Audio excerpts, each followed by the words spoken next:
Lalu benarkah pemindahan kasus dari penyidik Polri ke penyidik Kejaksaan Agung selain tidak sesuai KUHAP juga bisa membatalkan status tersangka mantan Jampitsus Febri Adriansyah. Kita akan bahas bersama pengajar Sekolah Tinggi Ilmu Hukum Jentera Bivitri Susanti dan juga Wakil Ketua Komisi 3 DPR fraksi Partai Nasdem Ahmad Syahroni. Selamat sore Bung Syahroni Selamat dan sore. juga Mbak Bibip. Saya ke Mbak Bibip terlebih dahulu. Mbak Bibip, kita mengetahui bahwa ini menjadi sorotan publik besar terkait dengan pertaruhan, terkait dengan penegakan hukum dan juga bernegara. Anda melihatnya seperti apa penyerahan kasus mantan Jampitsus Febri Adriansyah ke pihak Kejaksaan Agung, dan apakah ini kekhawatiran publik relevan bila kasus ini dapat batal bila pengajuan pra peradilan?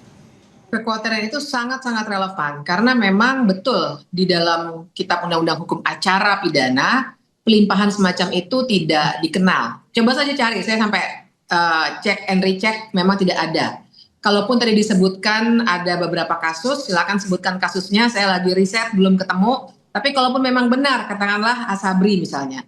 Tapi kan tidak ada persoalan benturan kepentingan yang luar biasa. Nah, dalam konteks itulah ketika ada pelimpahan perkara seperti ini, sekali lagi tidak ada. Biasanya pelimpahan perkara itu kalau memang mau dari penyidik mau lanjut ke proses penuntutan, memang harus ke kejaksaan karena jaksa penuntut umum di kejaksaan. Tapi ini penyidikan ke penyidikan lagi, ke tempat di mana orang itu pernah menjadi bosnya, kira-kira begitu ya konstruksinya. Nah, kenapa itu bisa membatalkan? Karena memang dalam KUHAP kita tadi itu dikenal yang namanya pra peradilan yang bisa mempersoalkan hal-hal yang tidak sesuai dengan KUHAP. Nah, di sini potensinya besar. Kalau misalnya Febri dan mungkin nanti entah siapa advokatnya mengajukan pra peradilan terhadap proses pelimpahan perkara seperti ini, karena memang di KUHAP jelas-jelas tidak ada, sehingga wajar sekali menurut saya publik bertanya-tanya sebenarnya ada apa? Apakah ini upaya untuk memang meloloskan mantan Jampitsus ini karena seakan-akan betul-betul dipaksakan prosesnya yang tidak ada menjadi ada sehingga sangat-sangat rentan untuk dibatalkan keseluruhan kasusnya. Oke, saya ke Bung Syahroni. Bang Syahroni, bahwa saya ingat dalam ucapan Anda di DPR kemarin, saatnya bersih-bersih proses penegakan hukum di semua lini. Anda melihatnya seperti apa penyerahan dari kasus ini kemudian dilakukan oleh penyidik dari Kejaksaan Agung dan membentuk tim sus? Anda yakin bahwa ini tidak melanggar prosedur seperti kritik yang disampaikan oleh Prof. Mahfud? Ya, terima kasih. Selamat sore. Terkait dengan pelimpahan ya, proses penyidikan dari kepolisian ke kejaksaan. Ya. Ini kan konflik kepentingan yang berat nih antara dua lembaga. Nah, di sisi lain ada hal yang memang akhirnya untuk mengurangi gesekan. Terlebih dalam adalah jangan sampai pecah antara dua lembaga ini. Nah, akhirnya Pak Presiden dalam hari ini Kepala Negara memanggil para pimpinan kedua lembaga untuk menyampaikan hal-hal apa yang menjadi keputusan bersama. Akhirnya dilimpahkanlah itu dari kepolisian ke kejaksaan. Tapi ingat, kalau tadi Bu Bibip mengatakan, Bu Bibip, apakah ada upaya untuk tanda kutip ya, kita negatif boleh, tidak ada masalah gitu. Tapi ini karena kasus terkait dengan tontonan publik, saya nggak yakin kalau ini akan dipermainkan oleh oknum atau pihak-pihak untuk meloloskan mantan Jampitsus. Apalagi tadi udah disampaikan akan melibatkan mantan tim dari KPK. Kita lebih senang kalau KPK ikut campur dalam hal ini. Nah, kalau KPK nonton nih, tolong KPK ikut campur aja langsung untuk menyikapi permasalahan perkara besar. Saya yakin ini pasti uangnya lebih dari yang sudah ditemukan. Nah, kita nggak usah berandai-andai. Kita pengen perkara ini ditonton, dilihat, dibuka sebuka-bukanya, masyarakat yang akan mengawasi dan kami sebagai anggota DPR akan mengawasi itu sampai putusan pengadilan. Dan kalau memang ada nih, saya kemarin sudah sampaikan juga, kalau memang ada proses penggeledahan lanjutan yang memang belum didatengin, kenapa enggak? Hayo kita sama-sama tonton ini dengan sekejap Republik Indonesia. Jadi kalau Pak Mahfud sih sering banget nih teriak bahwa ini bisa batal dan ini bisa pra-peradilan dan bahkan bisa dimenangkan. Itu haknya sebagai warga negara mau pra-peradilan, boleh saja. Tapi ada unsur relevansinya terkait sama konflik interest. Konflik of interest ini yang dikhawatirkan oleh publik terkait dengan pembentukan tim Sus 9. Dan kita mengetahui ada salah satu nama yaitu Riono Budi Santoso, merupakan salah satu dir penuntutan Jampitsus. Namun apakah ini mampu menjawab bahwa mampu transparan dan juga mengusut tuntas kasus ini? Namun jawabannya usai jedanya di Kompas Petang.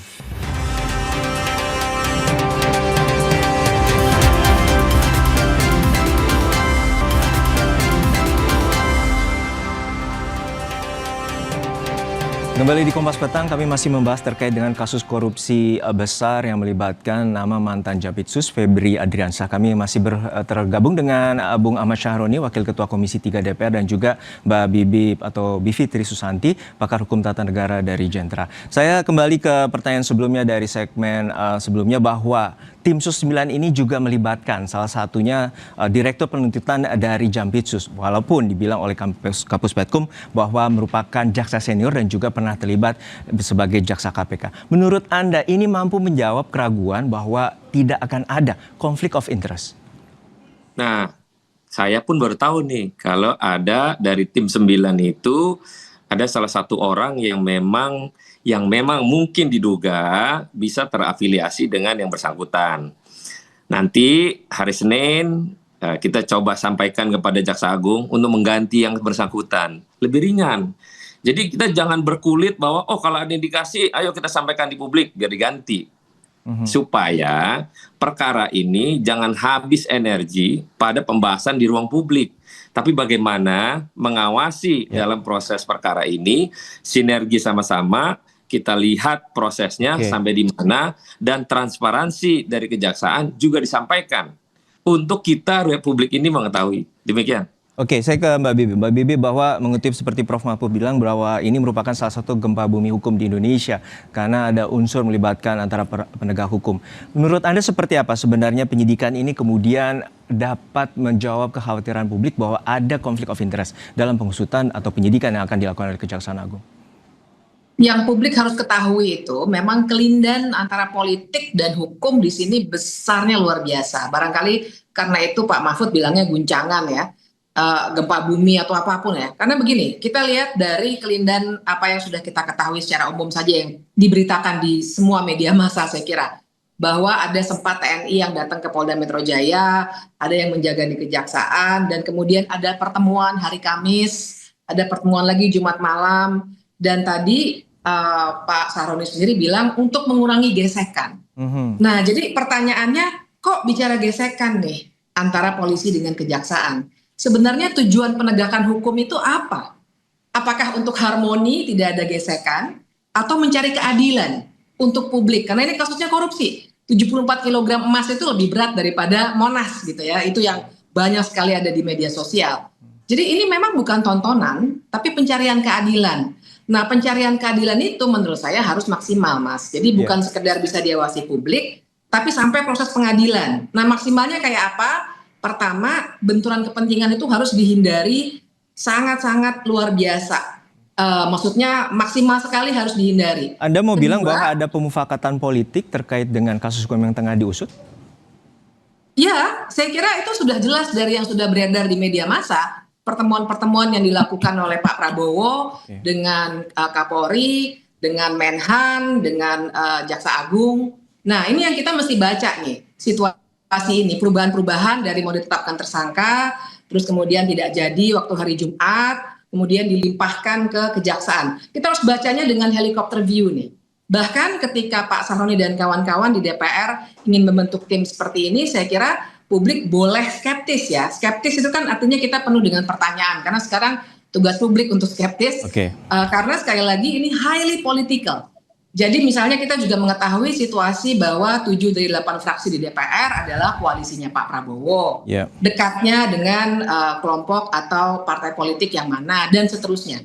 Oke. Jadi ini yang buat saya jangan sampai membuka peluang yang terlalu besar untuk pra peradilan ataupun hal-hal lain yang memungkinkan kasus ini gagal untuk dibongkar. Ya, baik. Saya ke Bung Syahroni. Untuk saat ini bahwa kita mengetahui bahwa visi besar dari Presiden Prabowo yaitu memberantas korupsi dan juga sebelumnya menyatakan bahwa pejabat militer, Polri maupun juga kejaksaan harus introspeksi. Menurut Anda, seberapa besar posisi yang akan disoroti oleh Presiden dan kemudian melibatkan unsur seperti KPK agar melakukan severisi dalam pengusutan oleh Kejaksaan Agung? Begini, kalau kata Bu Vivi tadi kan high politik ya. Oke. Itu pasti tahu lah. Tapi karena high politik, kita mengimbangi jangan sampai ini pecah. Kenapa pecah? Pecahnya dalam Kalau arti seperti apa, pecah, Bung Syahroni? mereka ribut di dua lembaga yang satu sama lain ingin mempertontonkan ego sektoralnya. Yang rugi siapa? Kita semua yang rugi. Maka kepala negara, Presiden Prabowo memanggil para kepala institusi itu untuk menyampaikan dan menyelesaikan hal-hal terkait dengan apa yang harus dilakukan sebagai kepala negara. Maka itu antar kedua institusi ini duduk bersama dengan Bapak Presiden menyampaikan korupsi yang diinginkan dan diharapkan Pak Prabowo harus tuntas. Karena itu kita harus mengawasi secara seksama. Apapun bentuknya, implikasi tentang apa yang terjadi saat ini, baik secara media sosial, di ruang publik masyarakat, itu sangat dibuka seluas-luasnya untuk mengawasi perkara ini sampai tuntas. Saya yakin Prabowo tidak akan melindungi anak buahnya bila mana berperkara sampai di tingkat pengadilan diputuskan dari proses perkara yang ada nanti. Ya, namun untuk saat ini mungkin titik beratnya bahwa proses yang umumnya dilakukan secara legal formal bahwa polisi melakukan penyidikan dan kemudian berkas itu dilimpahkan terkait dengan kejaksaan sebagai penuntutan. Untuk saat ini yang menjadi kekhawatiran. Anda melihatnya bahwa tim sus itu mampu menjawab keraguan dari... Tidak usah khawatir karena kejaksaan setelah dilimpahkan oleh kepolisian, dia tetap bersama. Dia tidak mungkin meninggalkan perkara yang sudah diusut dari awal. Artinya saling berkoordinasi. Saling berkoordinasi dan polisi kan tidak bodoh. Polisi ini terlalu pintar dia untuk menyikapi situasi ini, dia tahu. Jadi tidak perlu khawatir karena polisi tetap membackup apa yang dibutuhkan investigasi lanjutan perkara mantan Jampitsus. Anda yakin Mbak Bibip bahwa ini akan cukup transparan dan pengusutan ini akan tuntas memasuki di tahap pembuktian terutama sih di pengadilan? Saya belum yakin karena saya agak khawatir batas antara koordinasi dengan intervensi itu memang sangat-sangat tipis. Jadi fakta bahwa betul kepala negara bisa saja mengkoordinasikan hal-hal ini. Tapi ketika ada koordinasi tapi kemudian yang dilakukan ternyata juga tidak sesuai dengan KUHAP, buat saya itu batasnya antara negara hukum dengan negara kekuasaan. Baik, untuk saat ini kita nantikan bagaimana pengusutan tuntas dan juga menantikan komitmen dari pemerintah dan juga aparat penegakan hukum untuk mengungkap tuntas kasus korupsi besar yang menyeret nama mantan Jampitsus Febri Adriansyah. Sekali lagi terima kasih Ahmad Syahroni, Wakil Ketua Komisi 3 fraksi Partai Nasdem dan juga Fitri Susanti, Mbak Bibip, pengajar STIH Jentera telah berbagi perspektif bersama kami di Kompas Petang. Sehat-sehat selalu. Usai jeda saudara, sengitnya baku